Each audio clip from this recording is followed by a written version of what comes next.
आता अध्यक्षांनी बोलताना सांगितलं की या मंडळातूनच अध्यक्ष तुमची सुरुवात आहे आणि मंडळाचा अध्यक्ष आमदार होतो ही समोर उदाहरण आहे.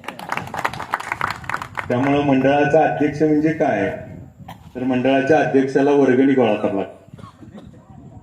वर्गणी गोळा करताना दाम आणावं लागते. स्टेज कोण देतंय, लाऊडस्पीकर कुठं आणायचा, पुन्हा ज्या दिवशी मिरवणूक आहे त्या दिवशी गाडा हुडकायचा.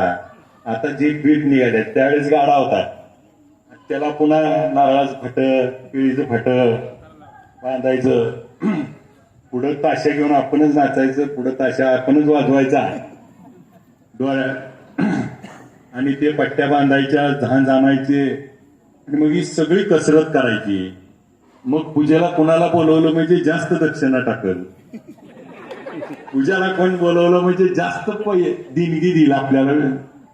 ही सगळं त्या ठिकाणी अध्यक्षाच्या डोक्यात असतं आणि मग अध्यक्षाला पुन्हा ही सगळं मंडळी एकत्र ठेवायचं, त्या सगळ्याला सोबत घ्यायचं आणि त्या 10 दिवसात 9 दिवसात